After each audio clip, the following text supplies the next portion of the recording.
Un espacio de conversación, análisis de la actualidad nacional, cartelera cultural que se comienza a vivir a partir de este minuto. Bienvenidos a Reflexiones Insulares.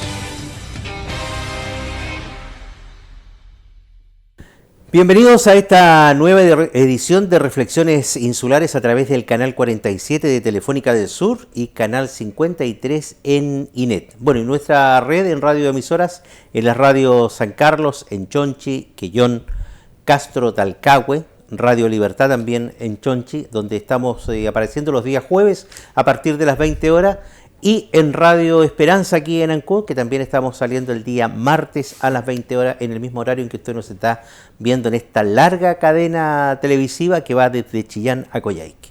Hoy tenemos un invitado que él nos acompañó en la primera edición de este programa. Partimos con él ya hace un tiempo y hoy día le hemos invitado porque hay varias situaciones un tanto dolorosa. Vamos a conversar dentro de lo posible, hacer esta reflexión de los acontecimientos últimos y de lo que en alguna medida está pasando también en nuestra comuna, en la provincia y a nivel nacional.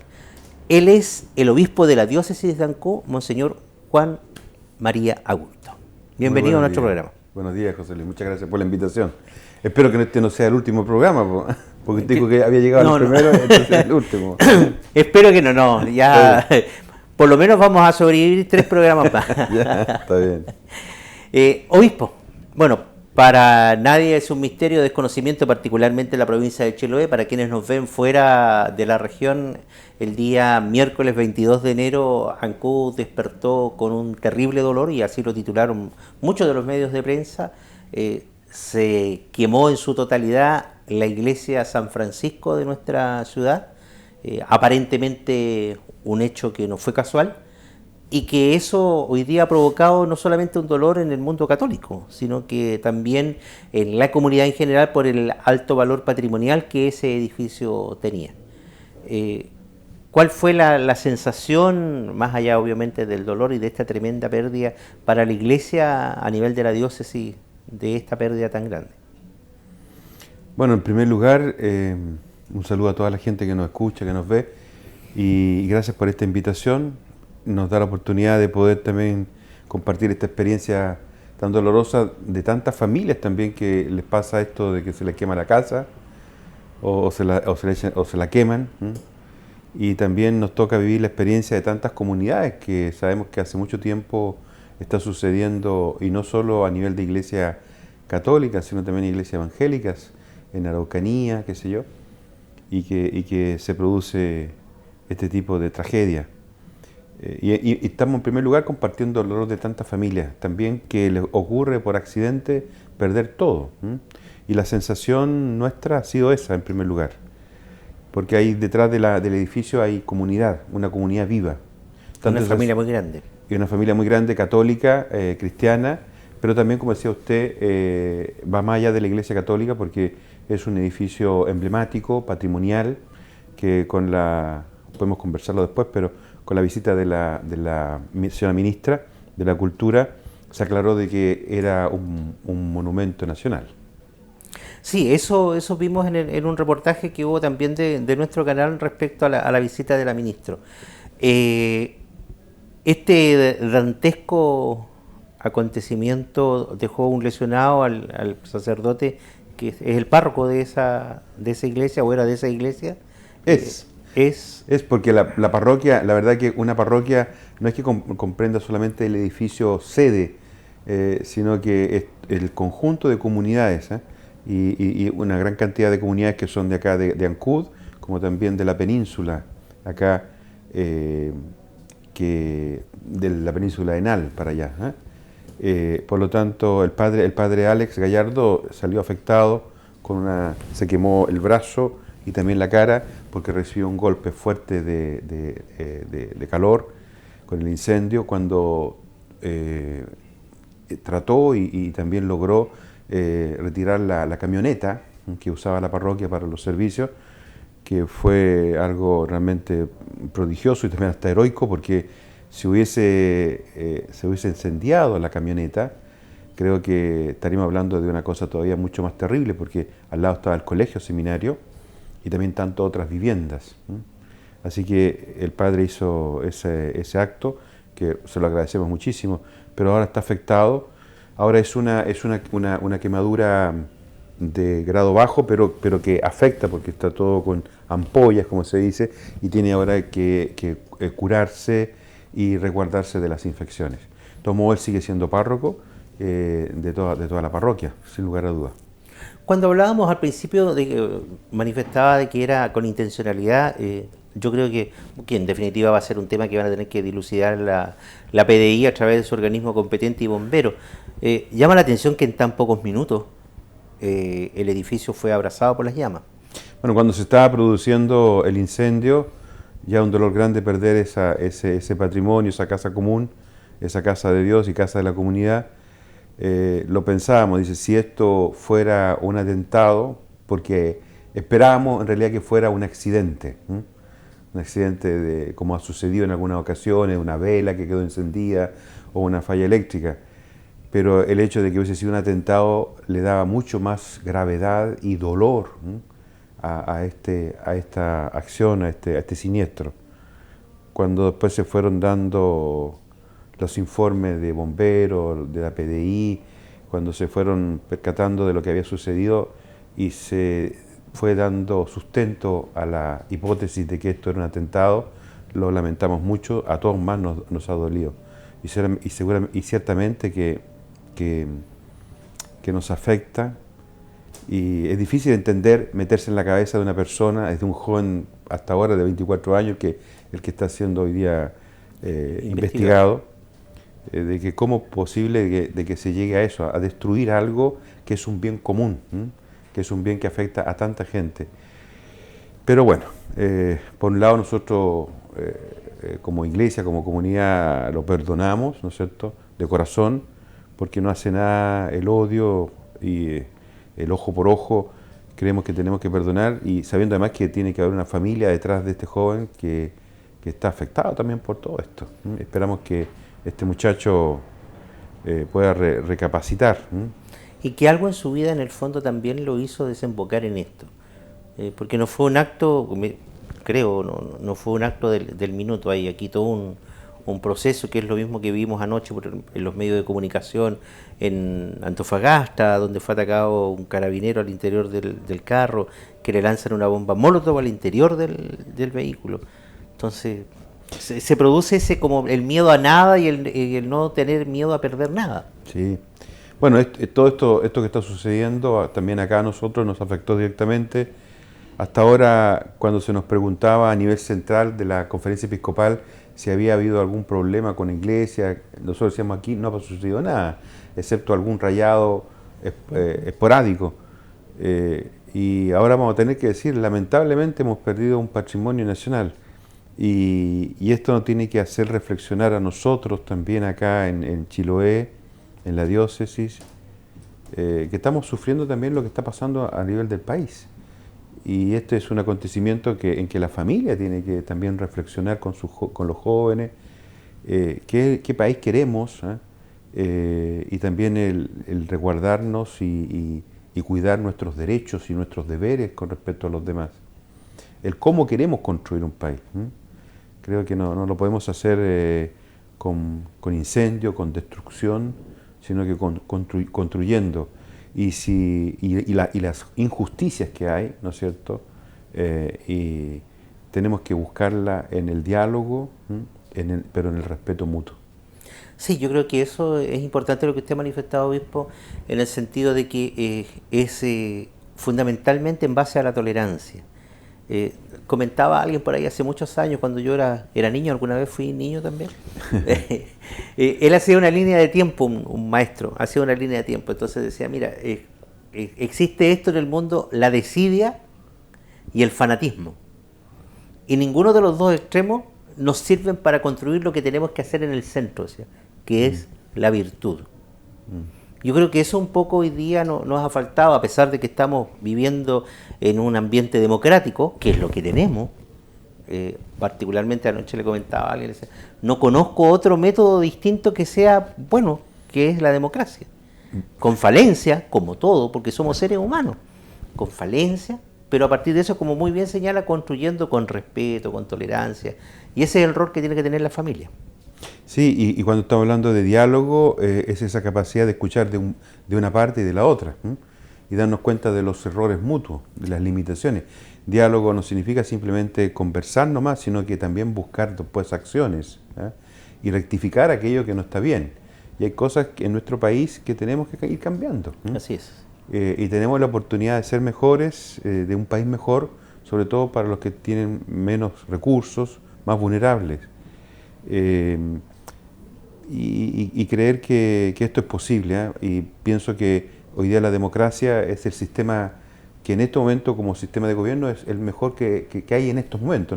Si alguien inventa otro, pero la democracia me parece que cuando se da la participación a todos, y eso es bueno que se tenga que cuidar la democracia, tenemos que cuidarla. A eso le iba a consultar. ¿Usted siente que esta democracia, por los acontecimientos de los últimos, ¿cuánto van? 3 meses?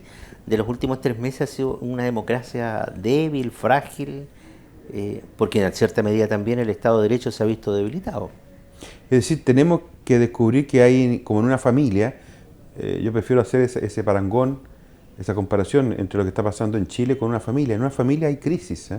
Parece que en nuestra familia de repente ahí todo está bien, está tranquilito, y no nos hemos percatado de que hay situaciones en miembros de la familia en que están sufriendo, en que las cosas no están bien, y hay que conversarlas y hay que buscar las soluciones. Ahora, estamos en un proceso, esto no se termina de un mes para otro, ni en 2 meses, ¿eh? Es un proceso largo, pero que se tienen que ir dando pasos, ¿eh? Y yo creo que se han ido dando algunos pasos, todos lo sabemos, a nivel también de gobierno, pero todos nos damos cuenta que no son suficientes, ¿eh? Ahora tenemos también que ser realistas de que esto se tendrán que tomar medidas a corto, a mediano y a largo plazo.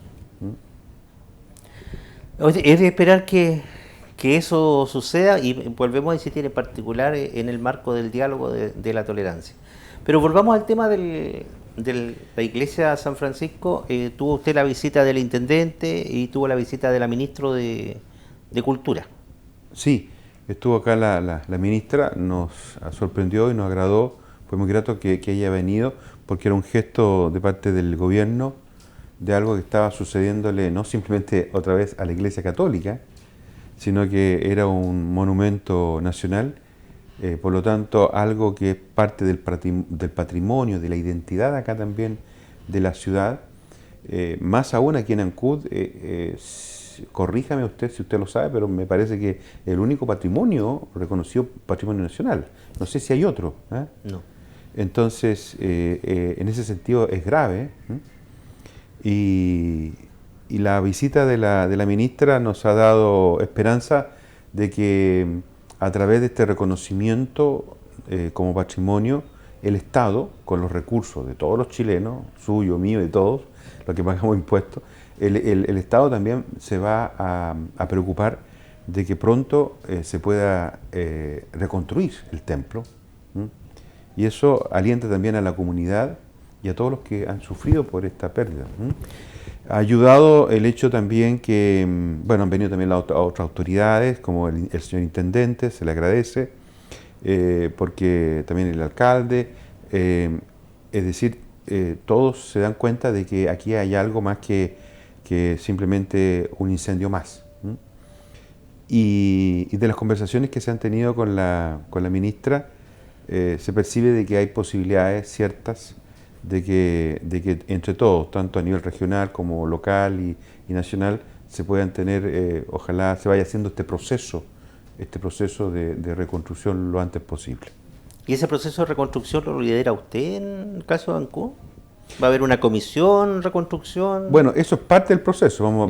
Ciertamente que nosotros, como estamos involucrados como propietarios, digamos así, entre comillas, y responsables de la comunidad y de la iglesia, estaremos ciertamente involucrados. Estamos a través también de la Fundación de las Iglesias de Chiloé, y a partir de esto también se está atento a lo que pasa o puede pasar con el resto de las iglesias del patrimonio de la humanidad, de las 16 iglesias, pero también hace poco, también a través del ministerio, se hizo un catastro en la región hay alrededor de 152 iglesias que son de carácter patrimonial, que si bien no tienen un reconocimiento oficial, están dentro de lo que se llama la arquitectura chilota, y por lo tanto hay que ver cómo se va resguardando este patrimonio, porque uno de los déficits que tenemos a nivel nacional es que vamos perdiendo rápidamente patrimonio por incendios, por destrucciones, por mal mantenimiento.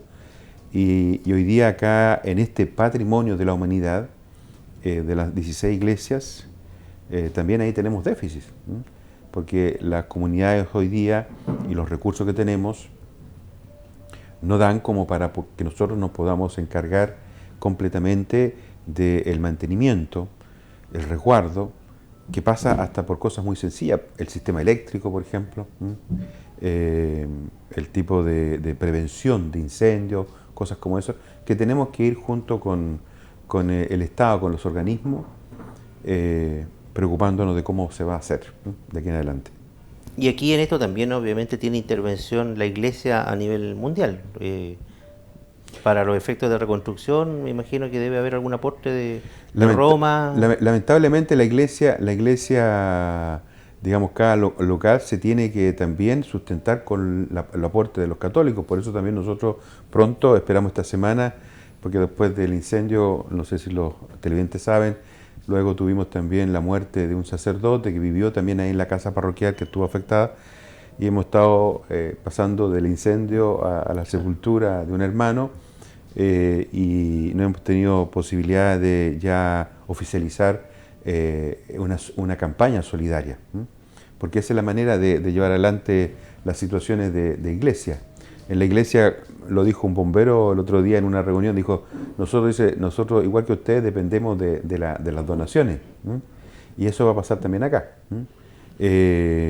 Vamos a tener que procurar también, porque a nivel también nacional, en la iglesia, o sea, a nivel internacional, cuando hay situaciones, sobre todo de comunidades que son afectadas a las personas directamente, también esos recursos vienen.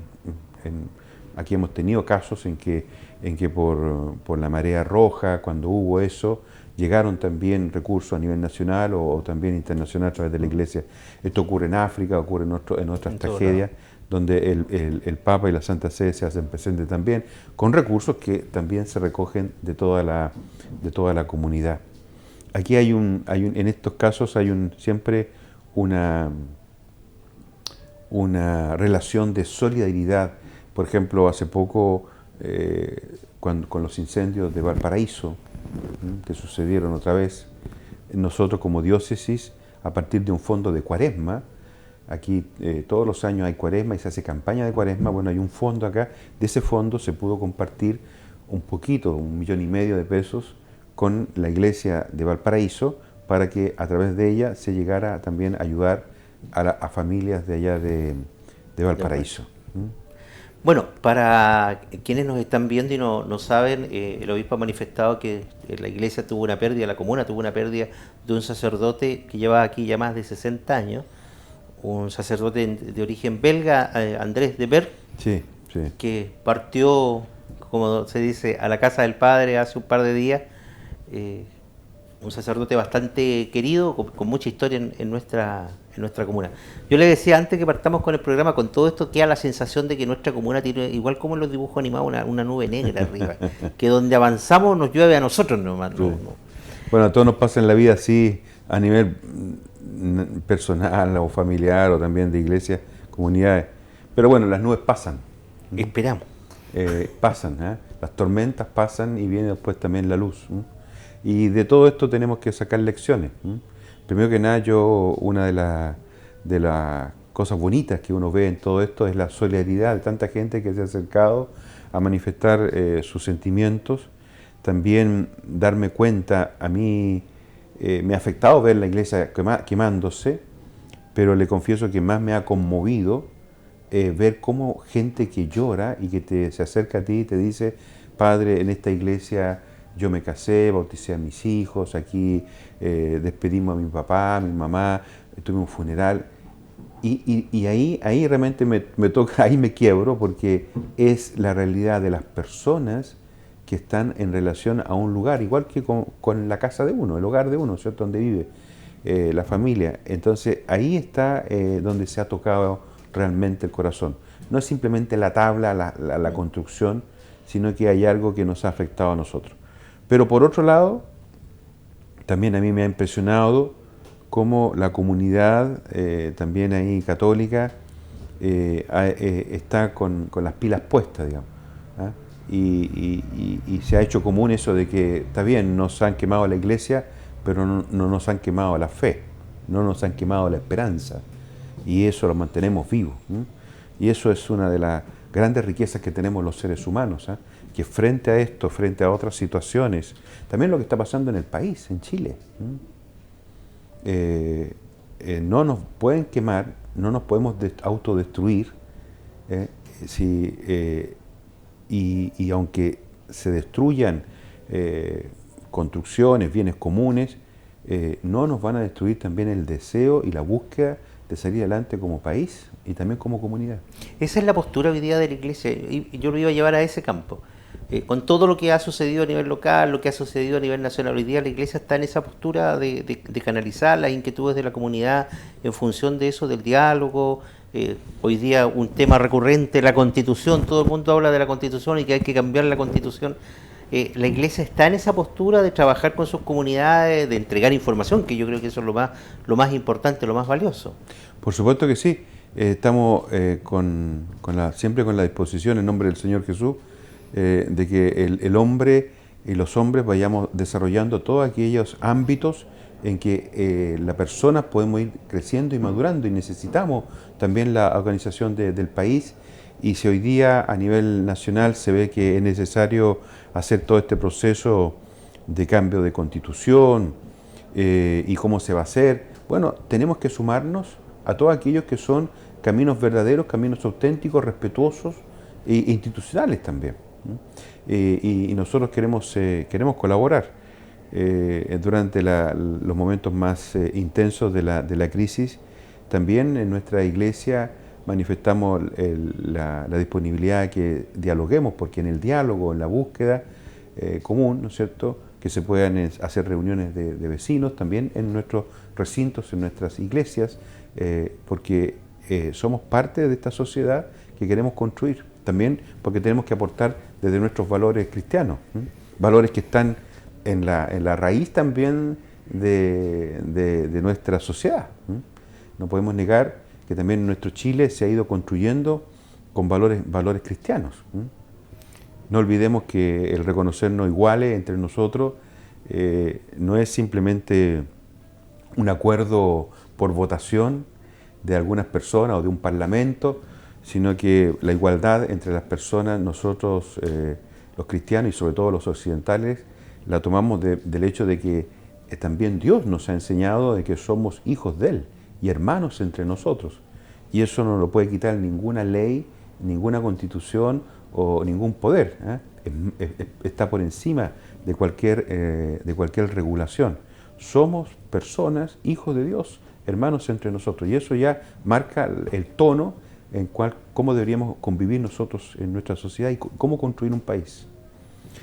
Que nos cuesta, no hemos olvidado, pero tampoco no nos extrañe, porque lamentablemente esto nos pasa hasta en las familias pequeñas, que nos olvidamos que somos hermanos, hijos del mismo padre. Y hay peleas, hay divisiones, pero eso se puede ir superando, se tiene que ir superando.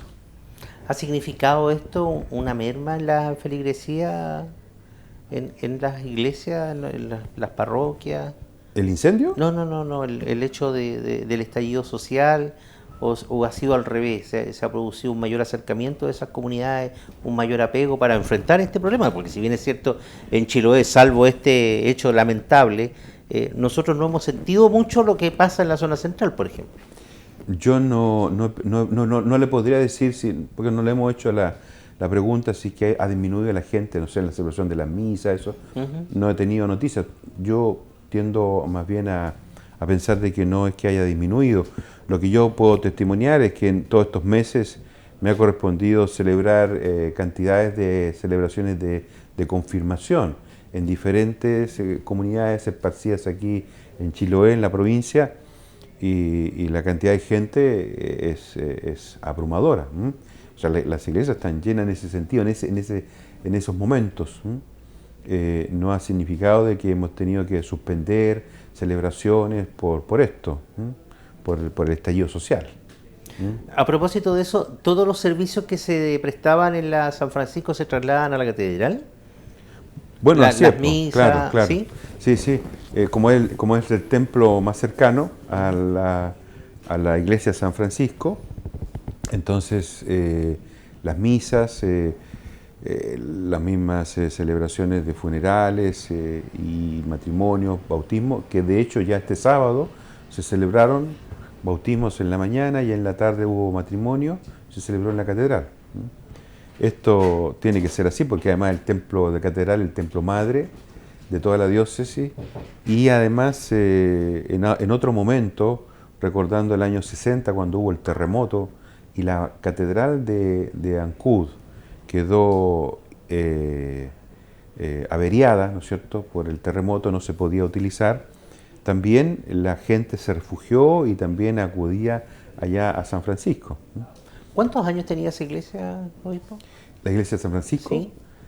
Bueno, ahí hay un poco de discusión. De todos modos, la última etapa parece que esta iglesia última habría sido construida alrededor del año 1933, pero había habido una o dos iglesias anteriores ahí. Se habla del 1851, cuando se originó la iglesia, como parroquia también. Así que, bueno, esos son más o menos las fechas. Y ahora, gracias a Dios, se tiene todo un estudio,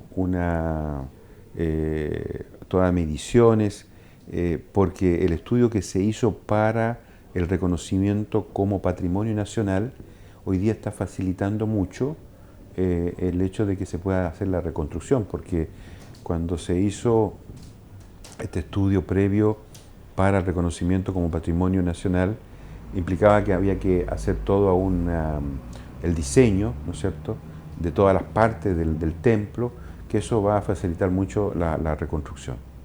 Y se nota en los dos aspectos, se nota ese vacío material en esas fotografías que uno ve hoy día de Ancud, la ausencia de este edificio, porque está en un lugar destacado del terreno. Claro, la iglesia parecía un faro, Claro. ¿no?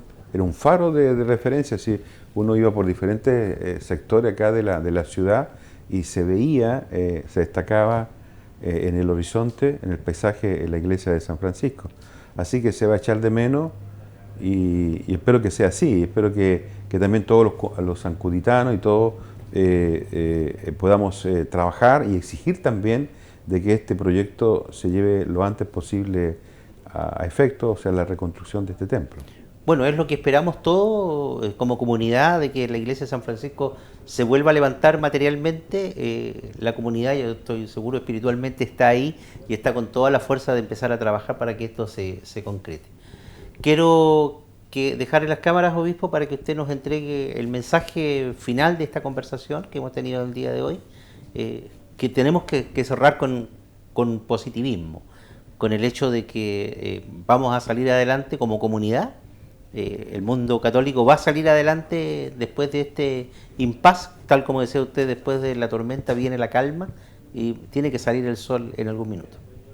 Bueno, nosotros nos toca hoy día a esta generación experimentar este momento de desgracia y tenemos que decir que la fe no se destruye, la esperanza permanece y a nosotros nos toca experimentar y enfrentar algo que también otras generaciones lo tuvieron. Recordemos que el año 60 aquí hubo el terremoto, pero también han habido otros incendios y varias comunidades en muchos lugares, a veces como no tiene el eco, ¿no es cierto?, de una ciudad o de un monumento nacional, pero tantas comunidades, también aquí en Chiloé últimamente, se han levantado desde las cenizas. Y esto decirle que a nosotros nos hace vivir la solidaridad, ponernos en los zapatos de tantas personas o familias, instituciones que les pasa esto. Recordemos que hace poco también hubo un incendio aquí en el mercado, otra vez. Y ahí hay que volver a reconstruir, retomar la vida. Y esto nos enseña también a vivir en nuestra propia existencia, sabiendo de que nuestras fragilidades, nosotros como cristianos, creemos que el Señor siempre nos llama a resurgir desde las cenizas, desde nuestros dolores.